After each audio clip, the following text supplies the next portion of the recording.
नमस्कार सभी को। मेरे चैनल में आप सभी का हार्दिक स्वागत है। आज मैं उपस्थित हूँ प्रसिद्ध कथाकार मनु भंडारी का लिखा उपन्यास आपका बंटी का तीसरा भाग लेकर। और आपको बता दें कि मेरे इस चैनल पर प्रसिद्ध साहित्यकारों की कहानियाँ और उपन्यास प्रसारित किए गए हैं, जिन्हें आप सुनिएगा अवश्य। तो आइए कथानक प्रारंभ करते हैं। आपका बंटी का तीसरा भाग। शकुन के लिए समय जैसे एक लंबे अरसे से ठहर गया था। यूं घड़ी की सुई तो बराबर ही चलती थी। रोज सवेरे पीछे के आंगन से घुसकर धूप सारे घर को चमकाती दमकाती, दोपहर को लान में फैल कर पसर कर बैठ जाती और शाम को बड़ी अलसाई से धीरे धीरे सरकती हुई पीछे की पहाड़ियों में छिप जाती। एक दूसरे को ठेलते हुए मौसम भी आते ही रहे, फिर भी शकुन को लगा कि समय जैसे ठहर कर जम गया और जमे हुए समय की ये चट्टान न कहीं से पिघलती थी न टूटती थी, बस टूटती रही। तो शकुन धीरे धीरे तिल तिल, यूं तो पिछले 2-3 सालों से ही ठहराव का एहसास बराबर ही होता रहा, पर इधर 1 साल से यह एहसास तीखा होते होते असह्य सा हो गया था। सामने खड़ी लंबी छुट्टियां और गर्मी के बेहद लंबे अलस और उदास दिन। कॉलेज क्या बंद हो जाएंगे, जैसे समय गुजारने का एक अच्छा खासा बहाना खत्म हो जाएगा। पर ना, उसके नितांत घटनाहीन जीवन में मात्र कॉलेज जाना भी एक घटना की ही अहमियत रखता है। कॉलेज और कॉलेज के साथ जुड़ी अनेक समस्याओं की आड़ में वह कम से कम किसी में व्यस्त रहने का संतोष तो पा लेती है, वरना उसकी अपनी जिंदगी में कुछ भी तो ऐसा नहीं है जो क्षण भर को भी उत्तेजना पैदा कर सके। बंटी यदि सिर के बल खड़ा हो गया तो उसी को लेकर वह उत्तेजित सा महसूस करती रहती है। यदि उसने ठीक से खाना नहीं खाया कि वह किसी बात पर जिद करके रो दिया कि उसने कोई ऐसी बात पूछ ली जो इस उम्र के बच्चे को नहीं पूछनी चाहिए, तो वह उत्तेजित होने की स्थिति तक परेशान हो जाया करती है। हालांकि भीतर ही भीतर वह कहीं जानती है कि इनमें से कोई भी बात उसे सही अर्थों में उत्तेजित करके नहीं थकाती, वरन सही अर्थों में उत्तेजित होने के प्रयत्न में ही वह थक जाती है। केवल थक ही नहीं जाती, एक प्रकार से टूट जाती है। पर कल वकील चाचा ने उसके सामने जो प्रस्ताव रखा, आज उसके लिए वे फिर आने वाले हैं। उसने उसे भीतर से जैसे पूरी तरह झकझोर दिया। हालांकि वह समझ नहीं पा रही कि आखिर कल की बात में ऐसा नया क्या था जिसे लेकर वह इतनी परेशान या विचलित हो रही है। एक बहुत बहुत पुरानी समाप्त प्राय सी कहानी की पुनरावृत्ति ही तो है। फिर भी कुछ है कि सारी बात को वह बहुत सहज ढंग से नहीं ले पा रही। लग रहा जैसे उसे पूरी तरह मथ दिया गया। वकील चाचा जब भी आते हैं एक बार वह पूरी तरह मथ जाती है। बाहर से तो तब भी कुछ घटित नहीं होता, एक पत्ता तक नहीं हिलता, पर मन के भीतर ही भीतर उसे जाने कितने आंधी तूफानों को झेलना पड़ता है, और उसने झेले भी हैं। अजय के किसी के साथ संबंध बढ़ने की सूचना और फिर उसके साथ सेटल हो जाने की सूचना ने उसे कितना तिलमिला दिया था। अकेले रहने के बावजूद तब एक बार नए सिरे से अकेलेपन का भाव जागा था, बहुत तीखा और कटु होकर। अपमान की भावना ने उस द्वेष को और भी ज़्यादा बढ़ा दिया था। और कोई 1 साल से ऊपर हुआ चाचा ने ही आकर कहा था, क्या बताएं, कुछ समझ में नहीं आता। बंटी को लेकर उसके मन में एक कचोट है, और यही कचोट कभी कभी तो वह ऊपर से नीचे तक क्रूर संतोष से भर गई थी।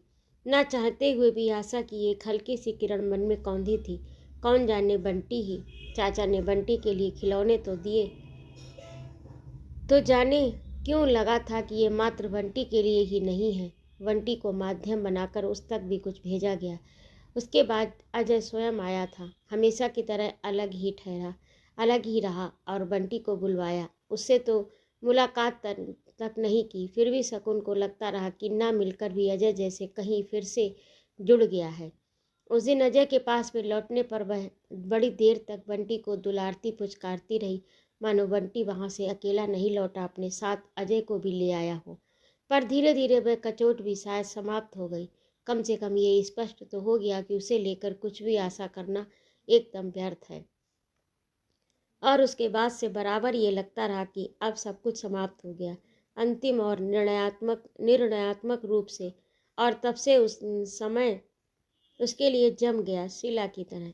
चाचा ने कल बात शुरू करने से पहले कहा था अब तो कोई उम्मीद नहीं है, तो उसे यही लगा था कि उम्मीद तो उसे न अब है न पहले कभी थी।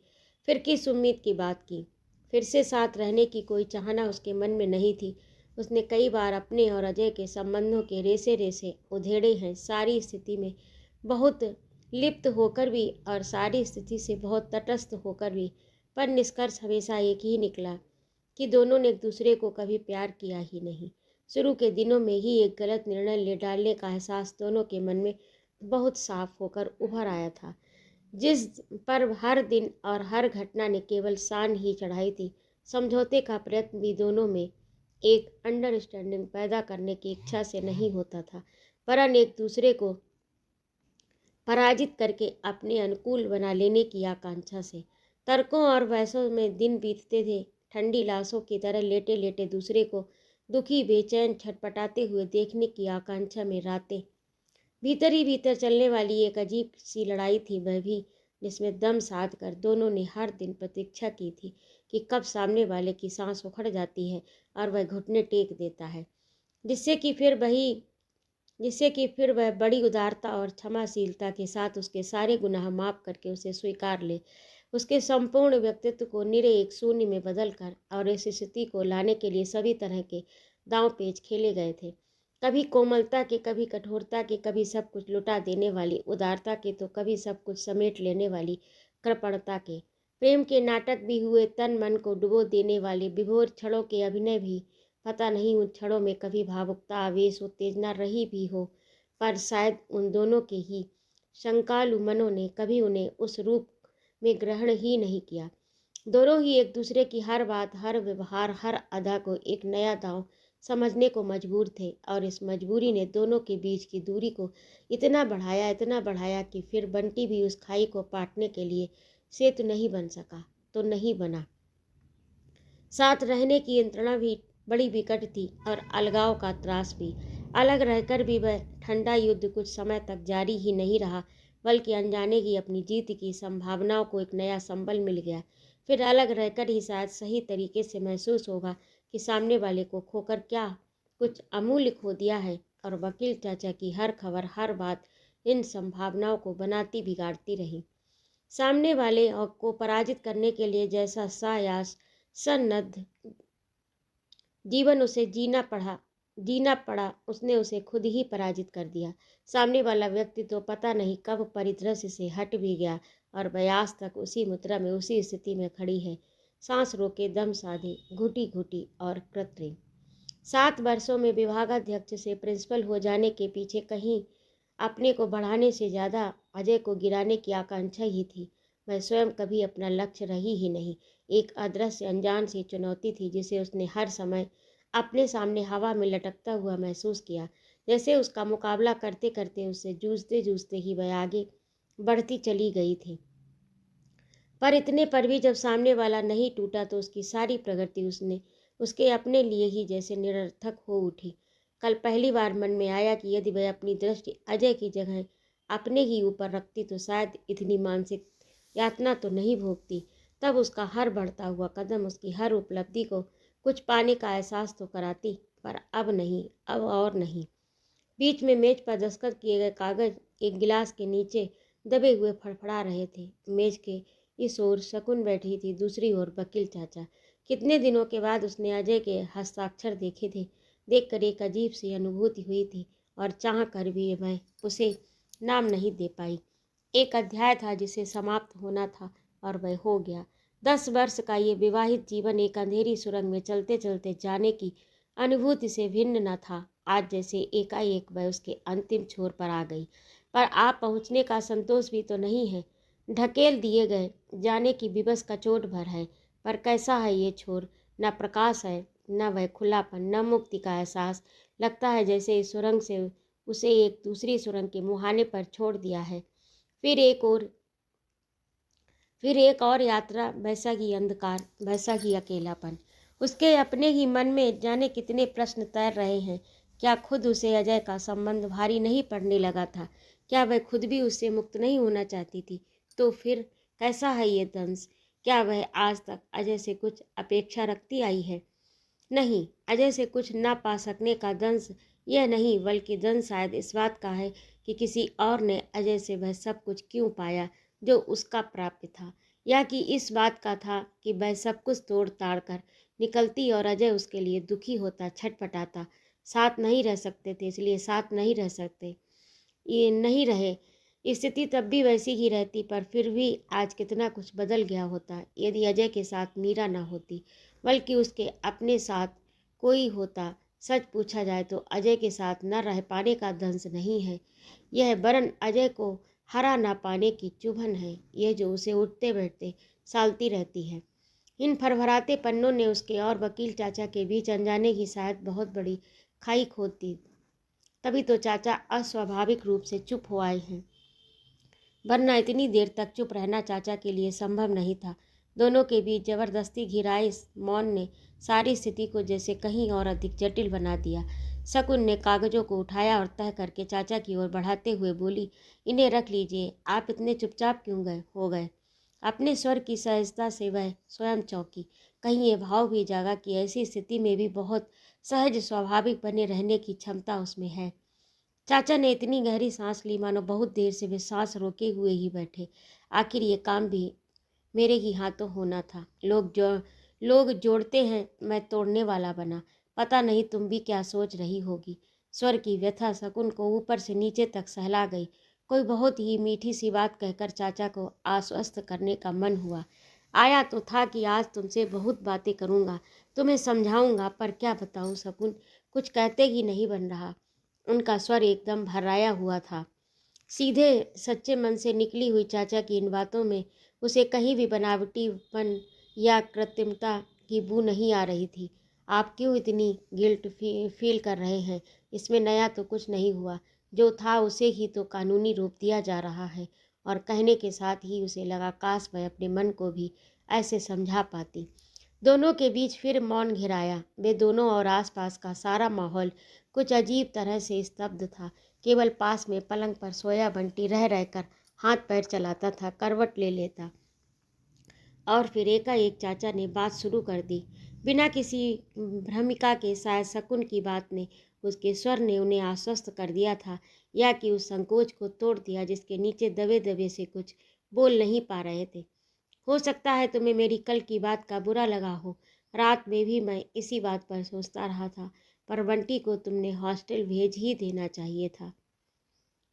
चाचा फिर अपने फॉर्म में आ गए, पर शकुन को का मन सशंकित हो आया। शकुन जानती है कि हॉस्टल का आग्रह चाचा के अपने मन की उपज नहीं है। वे उसे कलकत्ते से ढोकर लाए हैं, और ये एक आदेश है जो सुझाव के खोल में लपेट कर उसके पास भेजा गया, और इसीलिए वह बहुत कटु हो आई। 7 साल से मैं अकेली ही तो बंटी को पाल रही हूँ। उसका हित अहित मैं दूसरों से ज़्यादा जानती हूँ। तुम मुझे दूसरों में गिनने लगी हो कब से? यह सही है कि मैं अजय का मित्र हूँ, कलकत्ते रहता हूँ, पर तुम्हारे लिए भी मेरे मन में कम स्नेह नहीं, पक्षपात की शिकायत भी करना चाहोगी तो एक बात तक तुम्हें ढूंढे नहीं मिलेगी। शकुन एक क्षण को भीतर ही भीतर कहीं लज्जित हो आई। नहीं, मेरा ये मतलब नहीं, आप गलत समझ गए। मैं तो खैर छोड़ो, शकुन को अब सुनना है, बोलने भी नहीं देंगे। तुम ये मत सोचो कि केवल अजय ही ऐसा चाहता है। मुझे खुद ऐसा लगता है कि बंटी को तुम्हें एकदम हॉस्टल भेज देना चाहिए। It is a must. शकुन चुप।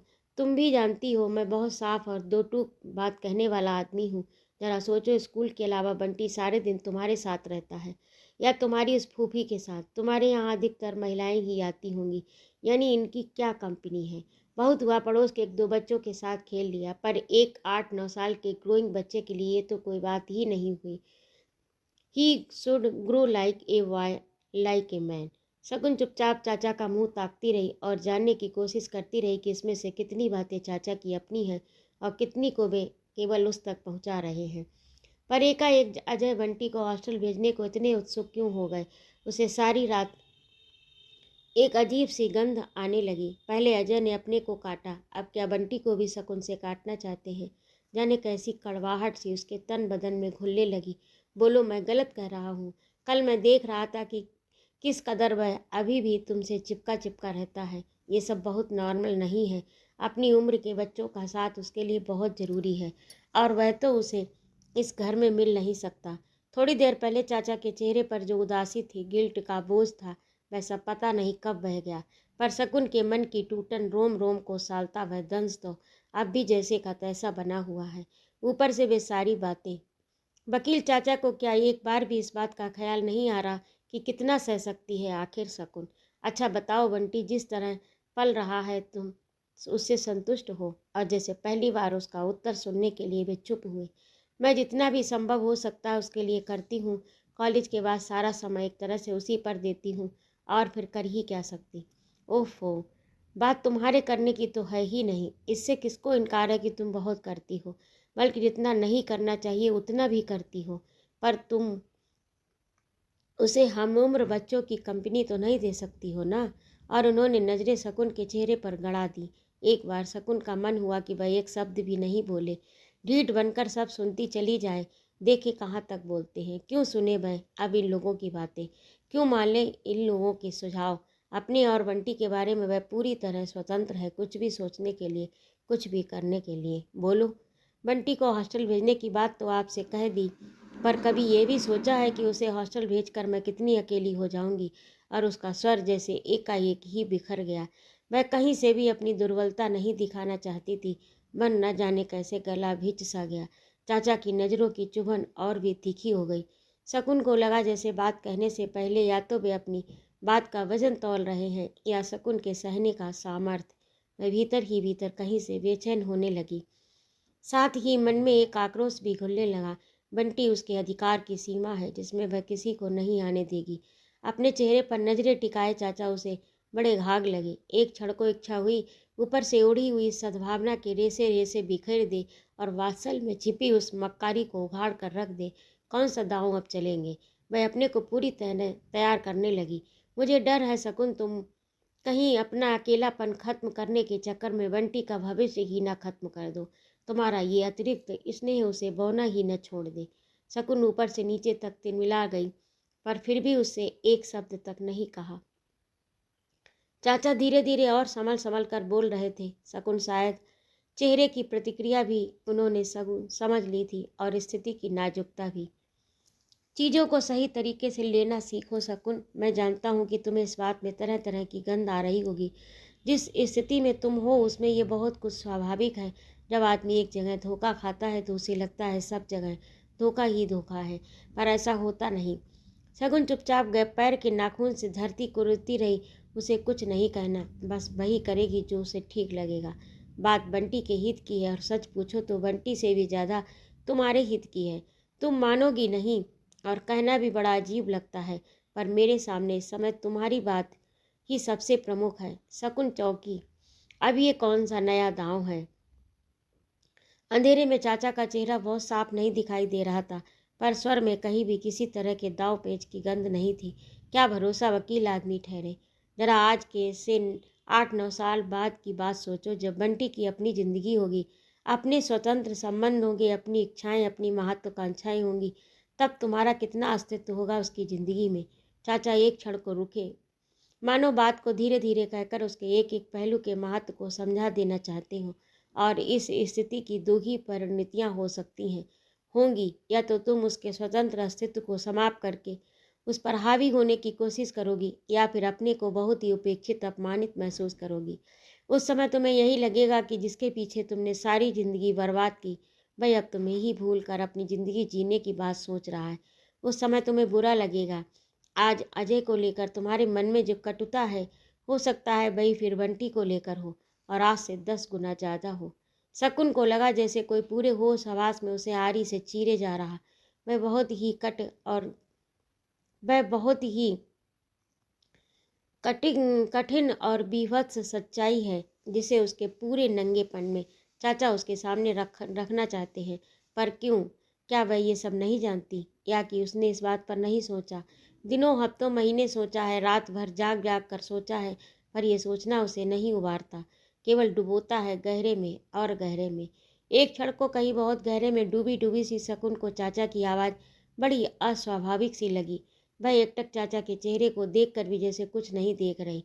जो होना था सो तो हो ही गया, और चलो अच्छा ही हुआ।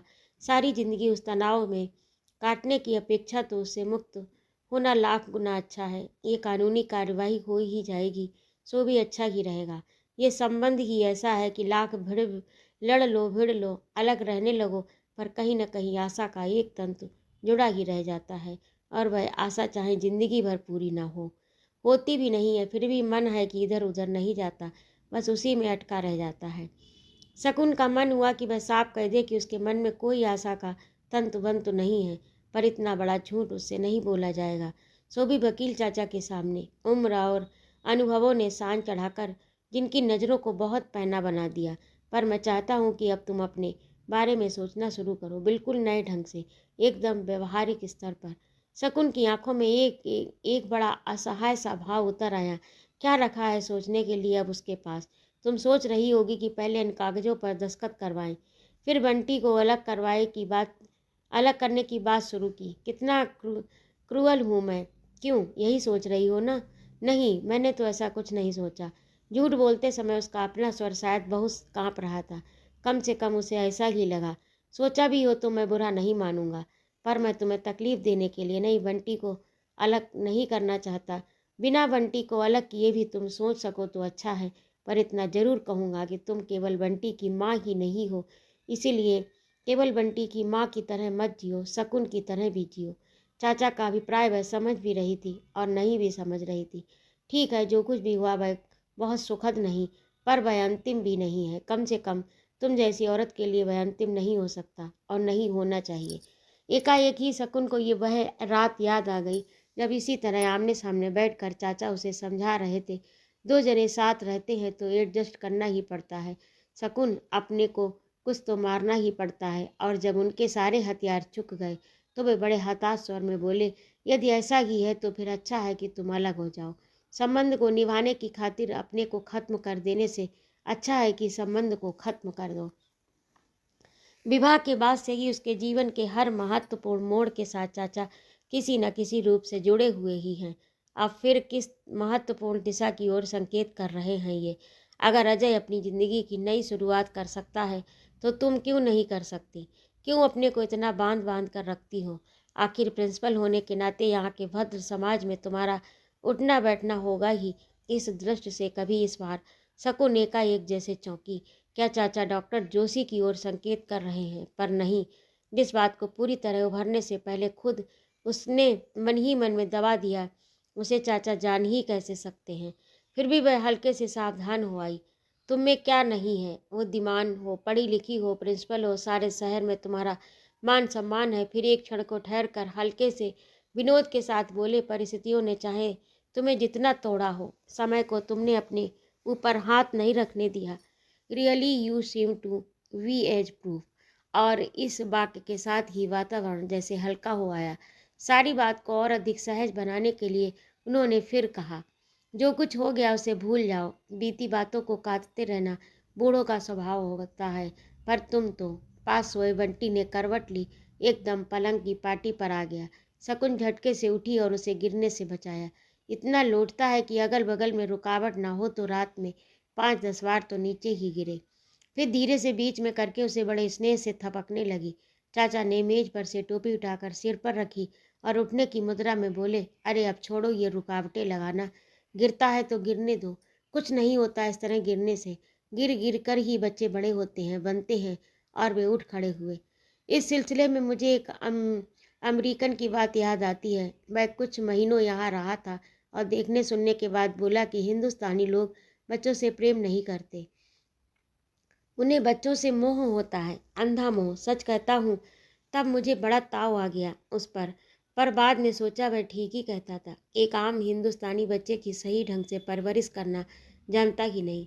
प्यार और देखभाल के नाम पर माँ बाप ही अपने को इतना थोपे रहते हैं कि बच्चे पर वह कभी वह पूरी तरह पनप ही नहीं पाता। और अपनी छड़ी उठाकर वे एकदम खड़े हो गए। उनसे दुगनी उनकी छाया लान में लेट गई। ये क्या, आप एकदम चल ही दिए? और नहीं तो क्या, 10:30 बज गए हैं। वैसे भी आज सवेरे का निकला हुआ हूँ, कल तो चले जाएंगे ना? बस कल कूच। अगला चक्कर कब लगेगा अब आपका? साथ साथ चलते हुए ही शकुन ने पूछा। अपना आना अपने मुवक्किलों के हाथ में है, जब भी किसी की तारीख पड़ जाए। आगे चलकर शकुन ने फाटक खोला। चाचा घूम कर खड़े हो गए। देखो शकुन, मेरी बातों पर जरा गंभीरता से सोचना। जो कुछ मैंने कहा वह महज तसल्ली देने के लिए नहीं, बल्कि आई मीन इट। और उन्होंने बड़े स्नेह से शकुन पर का कंधा थपथपाया और शकुन भीतर तक भीग आई। फिर एक क्षण रुककर बोले, देखो अब जब भी तारीख पड़ेगी अजय आ जाएगा। बस 1-10 मिनट के लिए कोर्ट जाना होगा। इस किस्से को भी खत्म करो, अच्छा है। और वे घूम पड़े। अंधेरे में तेज तेज कदमों से चलता हुआ उनका आकार छोटे से छोटा होता चला गया, फिर मोड़ पर जाकर अदृश्य भी हो गया। पर शकुन जहाँ की तहाँ खड़ी रही। चाचा की उपस्थिति के, स्वर की आत्मीयता के और लाजवाब तर्कों के जादू ने उसके मन की सारी शंकाओं और संदेह को दूर कर दिया था।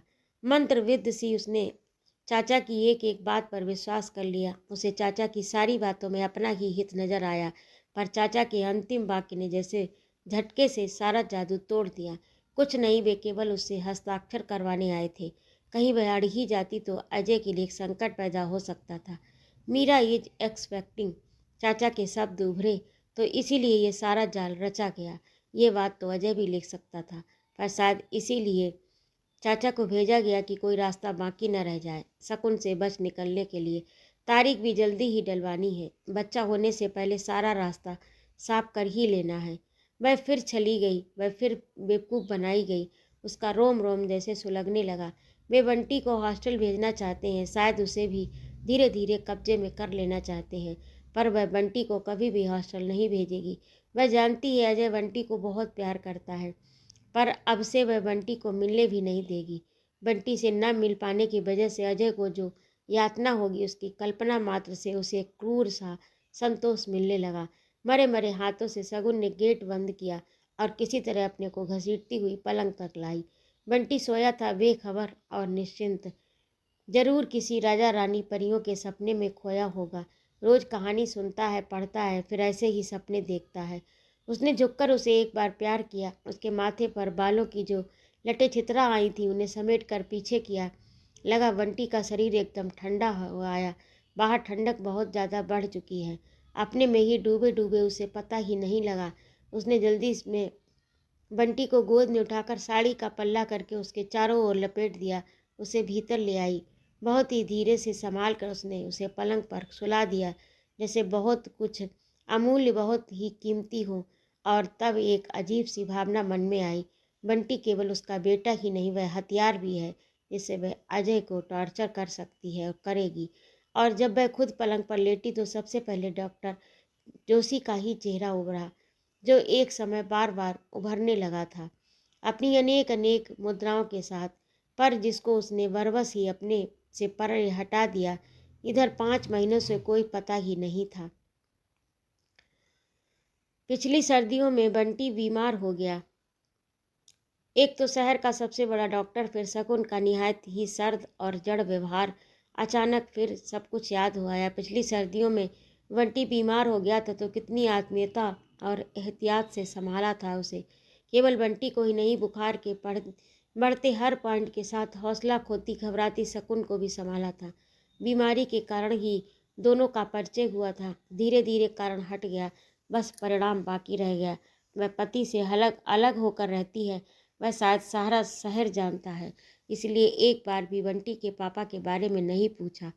हाँ, अपनी मृत्यु का समाचार जरूर दे दिया था, और बिना कुछ कहे ही बहुत कुछ कह दिया था।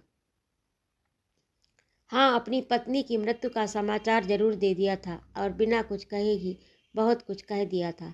शायद ऐसी बातें कभी शब्दों की मोहताज नहीं रहती। जब तब बंटी के समाचार जानने, या कि ऐसे ही इधर से जा रहा था, सहारा लेकर आते रहे, चाय पानी होता था, बातचीत होती थी, पर शकुन उन सारे संकेतों के प्रति उसी उत्साह या ललक के साथ रिएक्ट नहीं कर पाती। फिर शकुन की उदासी के कारण ही सब कुछ समाप्त हो गया, शायद शुरू होने से पहले ही। किशोर उम्र वाली भावुकता तो थी नहीं। आदमी खाना सोना तक भूल जाए। बड़े नाम मालूम से ढंग से सब शुरू हुआ और वैसे ही खत्म भी हो गया। बस एक हल्का सा अक्स उसके मन पर कहीं रह गया था। आज अनजाने ही वकील चाचा उस पर से समय की धूल पहुँच गए। तो अभी आप सुन रहे थे मनु भंडारी की लिखी कहानी, लिखा उपन्यास आपका बंटी। आपको कथानक कैसा लगा कमेंट करके अवश्य बताइएगा। और यदि आपको मेरा कहानी सुनाना अच्छा लगता हो तो कृपया मेरे चैनल को सब्सक्राइब करें, लाइक और कमेंट करें तथा अपने मित्रों में शेयर भी करें। जय माँ भारती। सुनने के लिए बहुत बहुत धन्यवाद।